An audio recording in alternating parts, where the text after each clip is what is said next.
राज्यसेवा मुख्य GS4 2024ला जर target ठेवायचं असेल, तर 2020 ते 2023 या चारही प्रश्नपत्रिकांचं अगदी मायक्रो ॲनालिसिस करायला पाहिजे.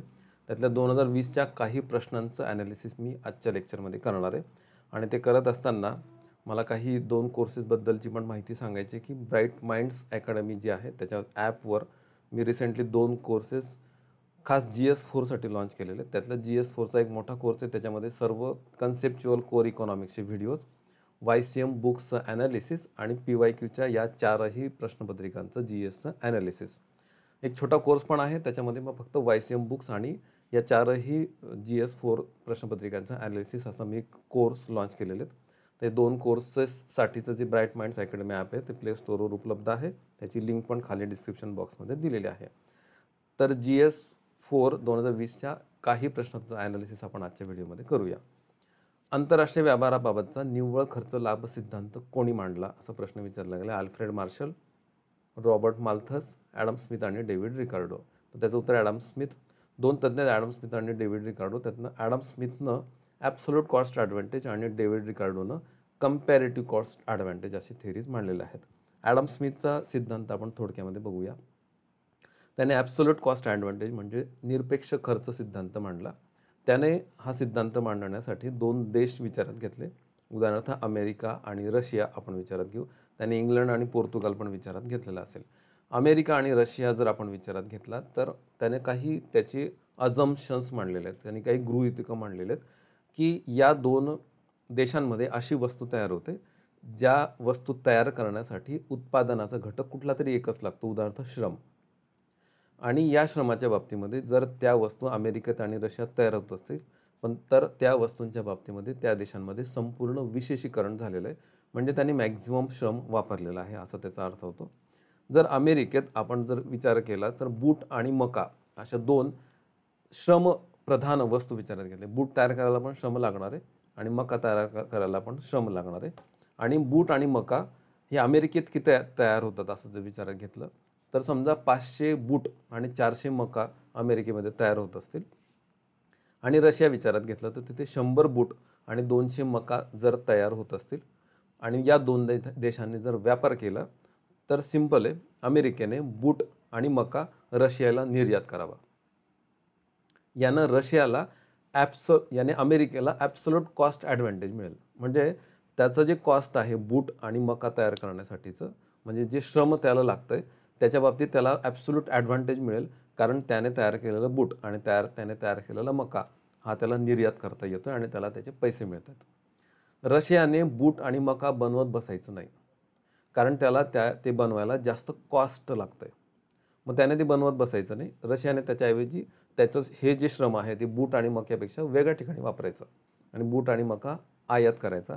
यानं दोघांचं कॉस्ट वाचणार आहे ॲब्सोल्युटली. त्याला म्हणायचं ॲब्सोल्यूट कॉस्ट ॲडव्हान्टेज.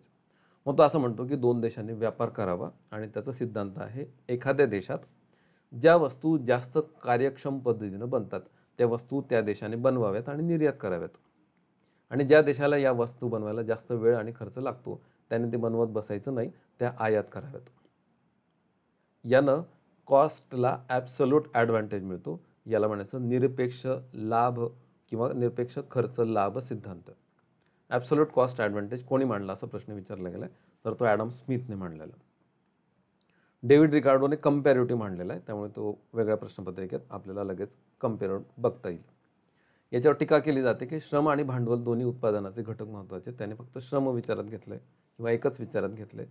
तो म्हणतो की बूट आणि मक्याच्या बाबतीमध्ये तो देश पूर्णपणे विशेषीकरण झालेला आहे, पण संपूर्ण विशेषीकरण कुठल्याही देशाला शक्य नाही. आणि त्या सिद्धांतावर सगळ्यात मोठी टीका केली जाते की जो देश कार्यक्षम पद्धतीनं काहीच बनवू शकत नसेल तर त्या देशाने फक्त आयातीच करावी का? याच्यामध्ये रशिया फक्त आयात करतानाच दिसतोय. ही जी तिसरी टीका आहे त्याच्यावरचं उत्तर डेव्हिड रिकार्डोने शोधलेलं आहे. ते पुढच्या प्रश्नपत्रिकेत एकदा बघता येईल आपल्याला. दुसरा प्रश्न आहे, जेव्हा प्रचलित मजुरीच्या दरावर काम करण्याची इच्छा असूनही काम मिळत नाही तेव्हा त्या बेकारीला कोणती बेकारी म्हणतात? When you are not getting work even if you want to work at the prevailing wage rate, the unemployment is called as.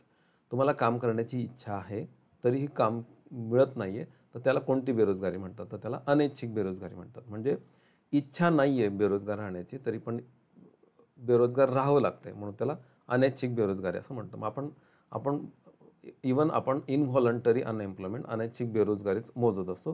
त्याची मी उदाहरणं पण काही सांगितलेली आहेत लेक्चर्समध्ये, की आपण लहान मुलं आणि म्हातारी लोक त्यांना नॉन वर्किंग गटामध्ये मोजतो आणि उरलेल्या गटाला आपण वर्किंग म्हणतो. वर्किंगमधले सुद्धा असा एक वर्किंग एज ग्रुप आहे, तो वर्किंग असला तरी आत्ता वर्क करू शकत नाही. उदाहरणार्थ गरोदर माता किंवा दीर्घ आजाराने त्रस्त एखादा व्यक्ती आहे जो खूप बेड रिडन आहे, हॉस्पिटलमध्ये आहे. एखादा दिव्यांग व्यक्ती जो कार्यकारी वयोगटातला आहे पण तो काम करू शकत नाही.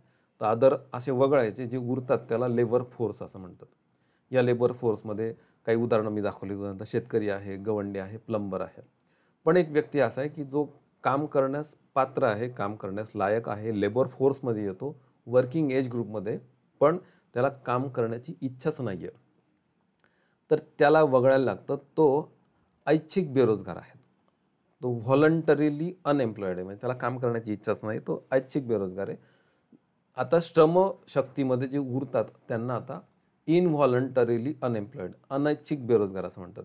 शेतकरी, प्लंबर आणि गवंडी यांना काम करण्याची इच्छा आहे, ते इनव्हॉलंटरीली अनएम्प्लॉयड, म्हणजे अनएम्प्लॉयड राहण्याची त्यांची इच्छा नाही आहे, तरी पण ते अनएम्प्लॉयड असू शकतात. तर हे सूत्र आपण वापरतो जर आपल्याला बेरोजगारी मोजायची असेल. त्यामुळे त्या प्रश्नातलं उत्तर 2 होतं, अनैच्छिक बेरोजगारी. बेरोजगारीचा नैसर्गिक दर ही संकल्पना खालीलपैकी कोणत्या अर्थशास्त्रज्ञांनी मांडली? The concept of natural rate of unemployment was introduced by which of the following economist? आता हे जे काही मायक्रो इकॉनॉमिक्सचे क्वेश्चन्स आहेत त्यातले बरेचसे क्वेश्चन्स मी माझ्या पुस्तकात कव्हर तर केलेलेच आहेत, पण बरेचसे प्रश्नांची जी आत्ता अलीकडे त्यांचं विचारण्याचं प्रमाण वाढलेलं आहे, तर त्याची उत्तर आपल्याला YCMच्या पुस्तकामध्ये सापडतात. तर ते सुद्धा मी या कोर्समध्ये इन्क्लूड केलेलं आहे की जर YCMच्या त्या लाईन्सवर प्रश्न विचारले गेले तर त्याचा अर्थ कसा काढायचा आहे. उदाहरणार्थ मी या प्रश्नाचा ॲनालिसिसच घेणार आहे. मिल्टन फ्रीडमन आणि बेरोजगारीचा नैसर्गिक दर. बेरोजगारीचा दर आणि महागाईचा दर असा सहसंबंध जोडणारा सगळ्यात मोठा तज्ज्ञ आहे विल्यम फिलिप्स. विल्यम फिलिप्सने एक कर्व मांडलेला आहे, त्याला फिलिप्स कर्व असं म्हटलं जातं. ठीक आहे. तो असं म्हणतो की महागाईचा दर आणि बेरोजगारीचा दर याचा संबंध आहे. उदाहरणार्थ जर अर्थव्यवस्था 1 वर असेल, 1 वर म्हणजे महागाईचा दर कमी असेल तर बेरोजगारीचा दर जास्त असतो. बघा, 1ला महागाईचा दर कमी आणि बेरोजगारीचा दर जास्त आहे. का? कारण जेव्हा महागाई नसते, म्हणजे जर स्वस्ताई असेल तर काय होतं, वस्तू खपत नाहीत. वस्तू खपल्या नाहीत तर जे उत्पादक असतात त्यांचे उत्पादनं खपत नाहीत, त्यांचा उद्योग चालत नाही. जर उद्योग चालला नाही तर लोक बेरोजगार होतील, बेरोजगारी वाढेल. मग आपल्याला जर बेरोजगारी कमी करायची असेल, म्हणजे बेरोजगारी इथनं जर इकडे लेफ्टकडे खेचायची असेल तर हा ग्राफवर वर जायला लागतं, म्हणजे 1वरनं 2 वर जायला लागतं. 2 वर गेलं तर महागाईचा दर वाढवायला पाहिजे. म्हणजे अर्थव्यवस्थेत जर महागाई वाढलेली असेल, म्हणजे इन्फ्लेशन असेल, तर बेरोजगारी कमी होते. कारण महागाई म्हणजे काय, तर वस्तूंना मागणी, म्हणजे वस्तू खपतायत. वस्तू खपतायत कारण त्यांना मागणी म्हणून त्या महाग होत आहेत. वस्तू खपतायत म्हणजे उद्योगांचे वस्तू खपतायत. उद्योग त्यांचा नफा वाढतो आणि ते उलट आणखी कामगारांना भरती करतात आणि बेरोजगारी कमी होते. फिलिप्सने हे सांगितलं की महागाईचा दर वाढला तर बेरोजगारीचा दर कमी होऊ शकतो. बेरोजगारी आणि महागाईचा सहसंबंध त्यांनी सांगितला. हा प्रश्न आत्ताच्या आत्ता 2 वेळा विचारला गेलेला आहे. विल्यम फिलिप्सच्या या कर्ववर मिल्टन फ्रीडमनने टीका केलेली आहे आणि तो असं म्हणतो की हा महागाईचा दर आणि बेरोजगारीचा दर हा जो काही संबंध आहे 1 आणि 2च्या बाबतीमध्ये, तो शॉर्ट टर्ममध्ये बरोबर आहे, पण तो लाँग टर्ममध्ये बरोबर नाही आहे. तो लाँग टर्ममध्ये बरोबर नाही याचं कारण असं आहे की बेरोजगारीचा दर जरी घटला आणि महागाईचा दर जरी वाढला तरी जो ग्राफ आत्ता इथे खाली दाखवलेला आहे त्याच्याऐवजी वरच्या बाजूला ग्राफ निर्माण होता, असं मिल्टन फ्रीडमनने सांगितलेलं आहे. मिल्टन फ्रीडमनने विल्यम फिलिप्सवर टीका केली की शॉर्ट टर्ममध्ये बरोबर आहे, लाँग टर्ममध्ये वरचा ग्राफ बघायला मिळतो आणि तो बेरोजगारीचा नैसर्गिक दर आहे असं तो म्हणतो. जे प्रश्नात विचारले मी ते आता एक्सप्लेन करतो. समजा बेरोजगारीचा दर हा 1 वरून 2 वर गेला विल्यम फिलिप्सच्या तत्वानुसार. ठीक आहे, 1 वरून 2 वर गेला. आता याच्यामध्ये ॲक्च्युली हा पॉईंट आहे 1, बरोबर ना, हा 1 पॉईंट आहे आणि हा 2 आहे, ते आकडे इकडे सरकून गेलेत. आता 1 वरनं 2 वर जायला लागते, बरोबर. म्हणजे समजा मी बेरोजगार आहे आणि जर महागाईचा दर वाढला आणि मला काम मिळालं, बरोबर, मग एका उद्योगाने मला भरती केलं, तर काय होतं, मला त्या उद्योगातनं पैसे मिळायला लागतात. पण पैसे मिळाल्यानंतर पण लॉंग टर्ममध्ये हा महागाईचा दर वरच जात असतो. वरच जात गेल्यामुळे काय होतं, मला रोजगार मिळाला आणि मला मजुरी मिळाली, तर त्या मजुरीतनं मला नेमकं त्या स्टेजला असणारी वस्तू विकत घेता येत नाही, कारण महागाई तोपर्यंत इथे चालली गेलेली असते, वर चालली गेलेली असते तिसऱ्या पॉईंटला. आणि मला काम मिळूनही, मला पैसे मिळूनही मला त्या वस्तू घेता येत नाहीत. त्यामुळे नैसर्गिकरित्या मी बेरोजगार राहिल्यासारखंच आहे. याला नैसर्गिक बेरोजगारीचा दर असं मिल्टन फ्रीडमनने म्हटलंय. म्हणजे शॉर्ट टर्ममध्ये मला काम मिळेल, मला पैसे पण मिळतील, पण लॉंग टर्ममध्ये ते पैसे मला पुरणार नाही आहेत, असं मिल्टन फ्रीडमन म्हणतो. म्हणून बेरोजगारीचा नैसर्गिक दर ही संकल्पना कोणत्या अर्थशास्त्रज्ञाने मांडली, तर मिल्टन फ्रीडमनने मांडलेली आहे. आणि तो सरळ टीका करतो विल्यम फिलिप्सच्या या करवर. उपभोगावर आधारित राष्ट्रीय उत्पन्नाची व्याख्या कोणी मांडली होती? Alfred Marshall, A C. Pigou, J M. Keynes आणि फिशर, असा प्रश्न विचारलेला आहे. राष्ट्रीय उत्पन्नाच्या ज्या काही व्याख्या आहेत त्या व्याख्या आपण जर शोधून काढल्या पुन्हा, तर आयर्विंग फिशर एका बाजूला आणि पिगू, केन्स आणि मार्शल दुसऱ्या बाजूला असं सरळ आपल्याला क्लासिफिकेशन सापडतं. या सगळ्यांची माहिती थोडेफार का होईना किंवा त्याच्याबद्दल आणखी काही क्लू का लागेना अशी बरीचशी माहिती मी माझ्या पुस्तकात दिलेली आहे. त्याच्यानं पेपर 4ला तुम्हाला मदत पण होते, पण एक्स्ट्रा माहिती मी या व्हिडिओमध्ये आणि कोर्सेसमध्ये दिलेली पण आहे. आयर्विंग फिशर हा क्लासिकल अर्थतज्ञ आहे. क्लासिकल, ठीक आहे. तर क्लासिकल एक वेगळा गट पडतो, जे खूप आधीचे अर्थतज्ञ होऊन गेलेले आहेत. पिगू, केन्स किंवा मार्शल जे आहेत ते केम्ब्रिजवादी अर्थतज्ञ आहेत. तर क्लासिकल नंतर केम्ब्रिजवाले आलेले आहेत आणि केम्ब्रिजवाल्यानंतर आधुनिक केम्ब्रिजवादी किंवा केम्ब्रिजोत्तर असं त्याला म्हटलं जातं. त्याच्यामध्ये मिल्टन फ्रीडमन वगैरे असे तज्ज्ञ आहेत. तर क्लासिकल अर्थतज्ञ असे म्हणतात आयर्विंग फिशर की राष्ट्रीय उत्पन्न म्हणजे उत्पादित किती सेवा उपभोगता आल्या. आणि जे हे केन्सवादी आहेत किंवा ज्यांना केम्ब्रिजवादी म्हणतात ते म्हणतात राष्ट्रीय उत्पन्न म्हणजे वार्षिक वस्तू व सेवा उत्पादन. आता दोघांमध्ये फरक आहे. दोघांमध्ये फरक असा आहे की केन्स किंवा मार्शल किंवा पिगू, आपण केन्सच घेऊ आता तिथे, केन्स असं म्हणतो की राष्ट्रीय उत्पन्न म्हणजे वार्षिक वस्तू व सेवा उत्पादन. म्हणजे समजा मी फ्रीज एका आर्थिक वर्षामध्ये फ्रीज उत्पादित केला. आता फ्रीजचं उदाहरण इथं घेऊया आपण. एका आर्थिक वर्षामध्ये समजा फ्रीज उत्पादित झाला आणि या फ्रीजचं मूल्य हे 10,000 रुपये असेल, तर आपण उत्पादन पद्धतीनुसार आपल्या देशाचं उत्पन्न 10,000 रुपये असं समजू शकतो. आपल्या देशात फ्रीजच बनला आणि 10,000 रुपये आपल्या देशाचं उत्पादन आहे, म्हणजे आपला GDP 10,000 असं त्याचा अर्थ होतो. पिगू, केन्स, मार्शल हे सांगतात की 10,000 आपलं उत्पादन आहे.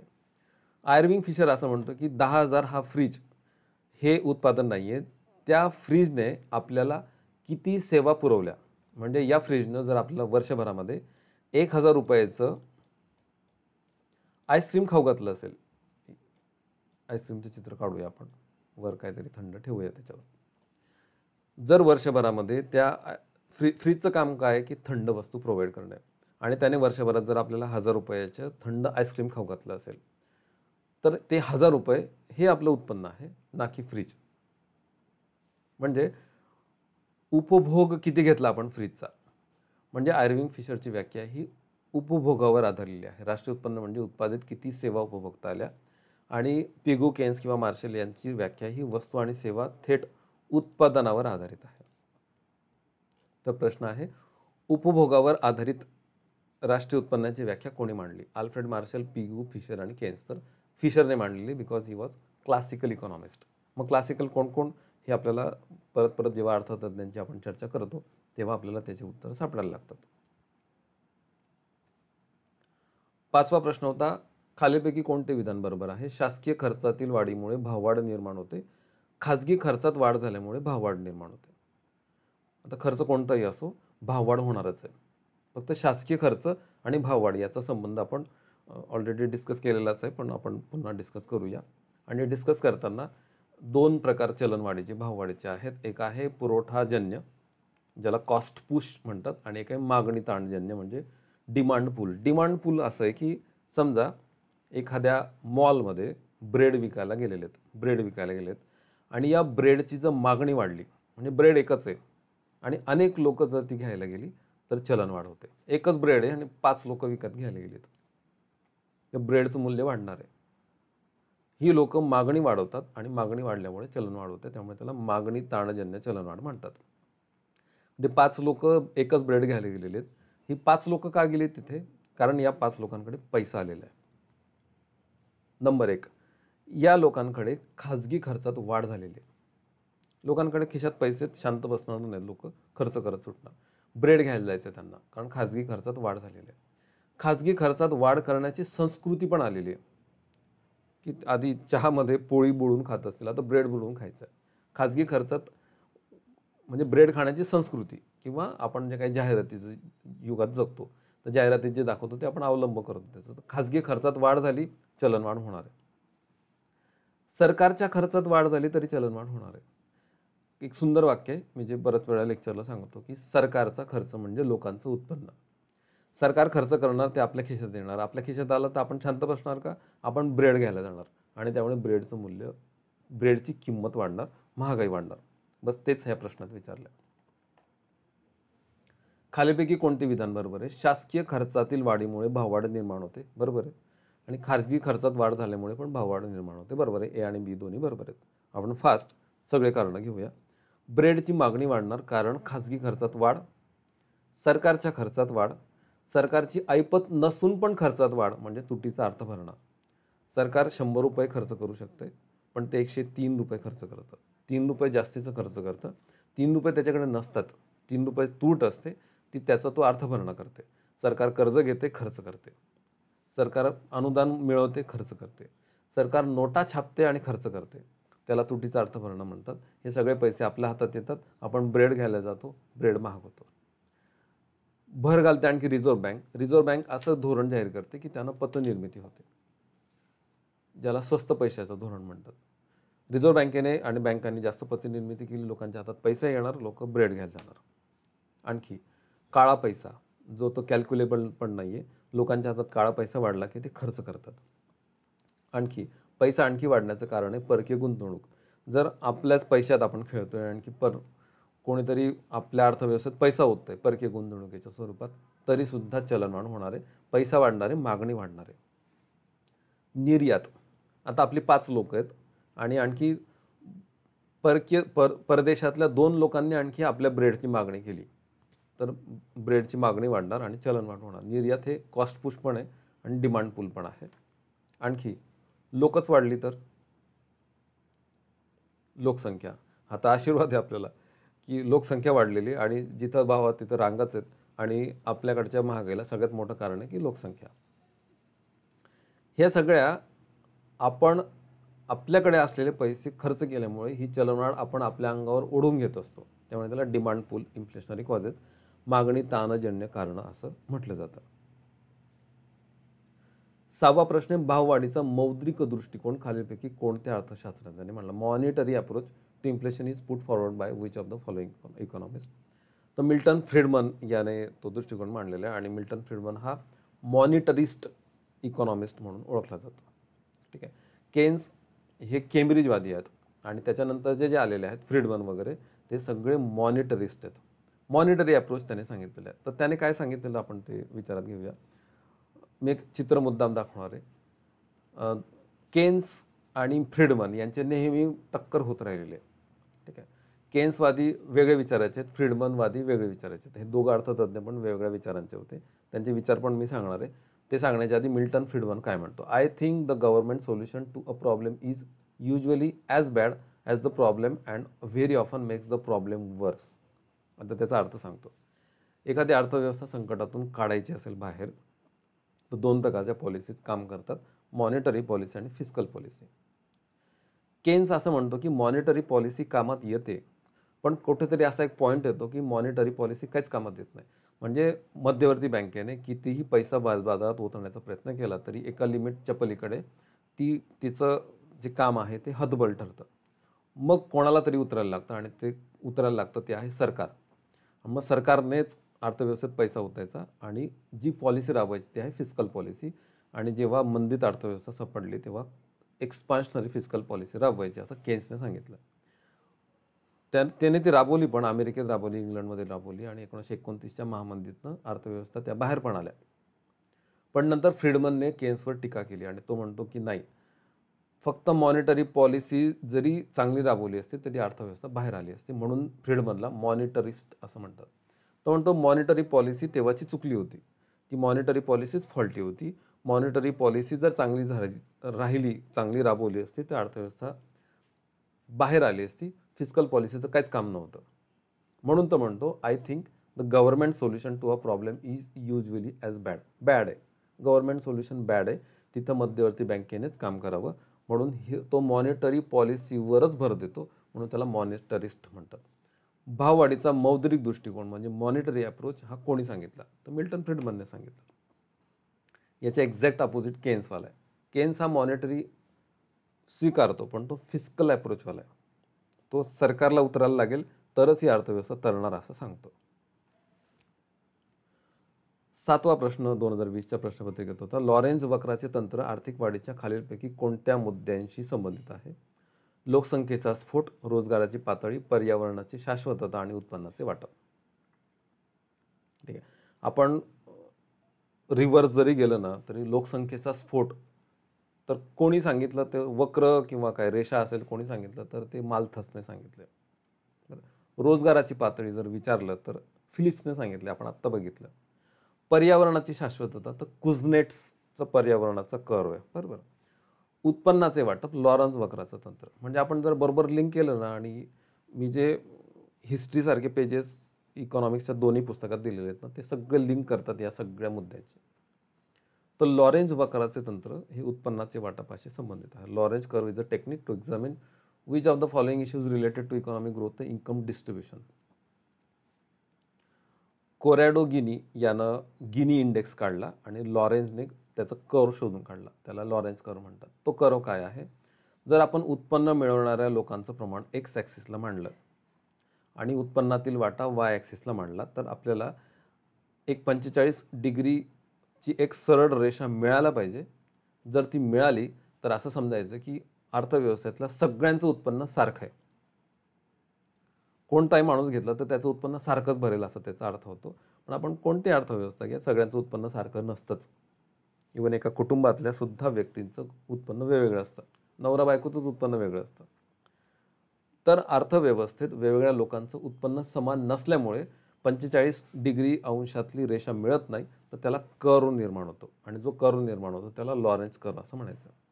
त्यातल्या या कर्वच्या वरच्या भागाला ए म्हटलं आणि खालच्या भागाला बी म्हटलं तर ए डिवायडेड बाय ए प्लस बी आपल्याला गिनी गुणांक मिळतो. आपण कर्ववर डिस्कस करतोय. हा कर्व मिळाला नाही आणि जर वरची लाईन जर आपल्याला मिळाली तर असा अर्थ होतो की त्या अर्थव्यवस्थेमध्ये संपूर्ण आर्थिक समानता आहे. जर ही रेड लाईन एक्स आणि वाय ॲक्सिसला अगदी चिटकून असेल तर सर्वाधिक आर्थिक असमानता आहे असं त्याचा अर्थ होतो. म्हणजे त्या अर्थव्यवस्थेत दोन लोक राहतात, एकाचं सगळं उत्पन्न एक माणूस कमवतो आणि दुसरं अक्षरशः भिकारी, शून्य उत्पन्न आहे त्याचं. असं पण सापडणार नाही. मग कुठेतरी कर्वच सापडेल. तो कर्व कुठेतरी डिपन असेल किंवा थोडंसं शॅलो असेल. जर तो थोडा शॅलो आहे तर आर्थिक असमानता आहे, तो डीप होत गेला तर अधिक आर्थिक असमानता आहे. तर गिनी गुणांक काय दर्शवतो? उत्पन्नाचे वाटप दर्शवतो. उत्पन्नाचं वाटप समान आहे की असमान आहे ते लॉरेन्झ कर्ववर आपल्याला कळतं. 8वा प्रश्न आहे, खालीलपैकी कोणते विधान प्रतिगामी कर संरचनेचे उदाहरण आहे? Which of the following is an example of regressive tax structure. तर दोन प्रकारचे टॅक्सचे दोन प्रकार पडतात, रिग्रेसिव्ह आणि प्रोग्रेसिव्ह. ठीक आहे. आपण आधी त्याचं एक्सप्लेनेशन बघू, व्हॉट इज प्रोग्रेसिव्ह आणि रिग्रेसिव्ह, मग या प्रश्नाकडे येऊ. प्रोग्रेसिव्ह आणि रिग्रेसिव्ह म्हणजे काय? तर प्रोग्रेसिव्ह म्हणजे असा कर जो जसजशी उत्पन्नाची पातळी वाढत जाते तसतसा कराचा बोजा वाढत जातो. उदाहरणार्थ आयकर. जसजसं उत्पन्न वाढतं आयकराचे दर वाढत जातात. 2.5 लाखापर्यंत टॅक्स लागत नाही. 2.5 ते 5 लाख असेल तर 5%, 5 लाख ते 10 लाख असेल तर 20% आणि 10 लाखाच्या पुढे गेलं तर 30%. म्हणजे उत्पन्न कमावणं पण गुन्हाच आहे. जसजसं उत्पन्न वाढेल तसतसं इन्कम टॅक्सचे स्लॅब वाढत जातात, 5, 20, 30. म्हणजे income tax is best example of progressive taxation. Progressive tax आहे, जसं उत्पन्न वाढत जाईल तसं इन्कम टॅक्सचा रेट वाढणार आहे. रिग्रेसिव्ह पण असू शकतं. सर्व इनडायरेक्ट टॅक्सेस हे रिग्रेसिव्ह आहेत. इनडायरेक्ट टॅक्सेस अप्रत्यक्ष कर, उदाहरणार्थ विक्री कर किंवा जीएसटी. जीएसटी हा रिग्रेसिव्ह टॅक्स आहे. कारण उदाहरण सांगतो. आपण इमॅजिन करू की समजा 5 रुपयाचा पार्लेजीचा पुडा आहे, त्याच्यावर 4 रुपये तो बिस्किटच्या पुड्याची किंमत आणि 1 रुपया त्याच्यावर समजा जीएसटी लागतो असं आपण इमॅजिन करू. ठीक आहे. GST लागतोय, 1 रुपया GST लागतोय पार्लेजीच्या बिस्किटच्या पुड्यावर. तर एखादा श्रीमंत माणूस आहे, उदाहरणार्थ अंबानीच घेऊ आपण, अंबानी आहे, त्याला किती रुपया टॅक्स द्यायला लागणार GST? 1 रुपया. आणि एक भिकारी आहे, आपण बी लिहू त्याला, त्याला पार्लेजीचा पुडा घेतला तर त्याला पण 1 रुपयाच टॅक्स द्यायला लागेल, बरोबर. आता अंबानीचं उत्पन्न आणि त्याने भरलेला टॅक्स, म्हणजे अंबानीचं उत्पन्न जर धरलं वर आपण, तर 0,0,0,0 असे कितीतरी शून्य असतील, म्हणजे ते इथं दाखवता पण येणार नाहीत. त्याच्या डिवायडेड बाय 1 म्हणजे त्याच्या उत्पन्नाचा किती वाटा तो टॅक्स म्हणून भरतोय. आणि एखादा भिकारी असेल, तो दिवसभरातून 10 रुपये भिकेतून कमवत असेल, तर त्याच्यातनं 10% त्याला बिस्किटासाठी द्यायला लागतात त्याच्या उत्पन्नातल्या. म्हणजे श्रीमंतांना तसा कमी टॅक्स द्यायला लागतो जरी 1 रुपया असला तरी उत्पन्नाच्या तुलनेत, आणि गरिबांना तर 10% द्यायला लागतं टॅक्स त्याच्या उत्पन्नाच्या तुलनेमध्ये. म्हणजे जसजशी उत्पन्नाची पातळी वाढत जाते कराचा बोजा कमी होत जातो. उलट आहे मग रिग्रेसिव्ह. आणि सगळे इनडायरेक्ट टॅक्सेस हे रिग्रेसिव्ह असतात. अप्रत्यक्ष कर वाढवले की त्यांचा फटका पहिला कोणाला बसत असेल तर गरिबांवर, श्रीमंतांना त्याचा फटका बसत नाही. आयकराचा फटका श्रीमंतांना बसतो, प्रतिगामी करांचा अप्रत्यक्ष करांचा फटका गरिबांना बसतो. मग प्रश्न विचारलाय की खालीलपैकी कोणते विधान प्रतिगामी कर म्हणजे रिग्रेसिव्ह टॅक्सच्या बाबतीत आहे? तर अशी कर संरचना ज्यात अत्यावश्यक वस्तूंवर कर लावला जातो, बरोबर आहे. Tax system that imposes taxes on essential goods, उदाहरणार्थ पार्लेजी बिस्किटचा पुडा. अशा सर्व वस्तूंवर जर टॅक्स लागत असेल तर गरिबांना त्याचा फटका बसतो, म्हणून ते रिग्रेसिव्ह टॅक्सेस आहेत. सॉरी, 2, 3, 4 का नाही, 2 म्हटलं. अशी कर संरचना ज्यात कमी उत्पन्नाच्या गटापेक्षा उच्च उत्पन्न गटावर अधिक कर भार लावला जातो, त्याला प्रोग्रेसिव्ह म्हणायचं. अशी कर संरचना ज्यामध्ये सर्व करदात्यांवर कराचे सापेक्ष ओझे सारख्या प्रमाणात असते. तर असं नाहीये, मग ते प्रोग्रेसिव्ह पण नाही आणि रिग्रेसिव्ह पण नाही, मग तो प्रोपोर्शनल टॅक्स आहे. मग पहिलं विधान बरोबर आहे. सर्व इनडायरेक्ट टॅक्सेस रिग्रेसिव्ह आहेत, इन्कम टॅक्स प्रोग्रेसिव्ह आहे. 9वा प्रश्न होता विकास निर्देशांकाबाबत खालीलपैकी कोणते विधान योग्य आहे? लिंगभाव असमानता नसेल तर मानव विकास निर्देशांक आणि लिंगभाव संबंधित विकास निर्देशांक म्हणजे GDI यांचं मूल्य समान असेल. हे विधान बरोबर आहे. फक्त हा जो GDI आहे, जेंडर डेव्हलपमेंट इंडेक्स, तो जुना जेंडर डेव्हलपमेंट इंडेक्स 1995 मध्ये इंट्रोड्यूस झालेला होता. 1995 मध्ये जो gender related development index introduce झाला, तर त्याचे जे डायमेन्शन्स होते ते असे होते की तो HDI इतका असला पाहिजे, म्हणजे ह्युमन डेव्हलपमेंट इंडेक्स जेवढा आहे तेवढा GDI असला पाहिजे. जर मूल्य असमान असेल तर त्याचा अर्थ जेंडर रिलेटेड डेव्हलपमेंट असमान आहे असं त्याचा अर्थ होतो. मानव विकास निर्देशांक आणि लिंगभाव संबंधित विकास निर्देशांकाचे निकष समान आहेत तर नाही, ते आत्ता समान आहेत तेव्हा वेगवेगळे होते. ह्युमन पॉवर्टी इंडेक्स हा मानव विकास निर्देशांकाचाच भाग आहे, नाही, वेगळा होता तो. 1997 मध्ये इंट्रोड्यूस झाला होता. मानव विकास निर्देशांकात वरची क्रमवारी असणाऱ्या देशांमध्ये लिंगभाव समानता दिसून येतेच असे नाही. तर countries ranking high in HDI do not necessarily show gender equity. तर जेंडर इनइक्वेलिटी पण असू शकते, इक्विटी पण असू शकते. पहिलं विधान त्यांनी योग्य दिलेलं आहे, HDI आणि GDIचं मूल्य समान असेल. आता मात्र तसं नाही आहे. आता GDI आणि HDI असं समान नाही आहे. आता GDI आपण नव्याने इंट्रोड्यूस केलेलं आहे 2013-14 नंतर. आणि आता gender development index, gender related development इंडेक्सचं मूल्य आता 1 असलं पाहिजे. ते जर 1 पेक्षा जास्त असेल तर महिलांचा विकास जास्त झाला आहे, 1 पेक्षा कमी असेल तर पुरुषांचा विकास जास्त झाला आहे. 2023-24च्या मानव विकास अहवालानुसार भारताचा जेंडर रिलेटेड डेव्हलपमेंट इंडेक्स 0.852 आहे. तर हा पण लक्षात ठेवा, 0.852, 1 पेक्षा कमी आहे, म्हणजे महिलांचा विकास कमी आणि पुरुषांचा विकास जास्त झालेला आहे. 10वा प्रश्न, ब्रेटन वुड्स प्रणालीच्या अंतर्गत आंतरराष्ट्रीय नाणेनिधीची स्थापना करण्यामागचा सर्वात महत्त्वाचा हेतू खालीलपैकी कोणता होता? आंतरराष्ट्रीय ताळेबंदीची समस्या सोडवण्यासाठी पत प्रदान करणे. आपण एक्सप्लेनेशन बघू आणि परत येऊ. हे Bretton Woods New Hampshire united स्टेट्समधलं शहर आहे. तिथे एक ब्रेटन वुड्स नावाची एक परिषद भरली होती.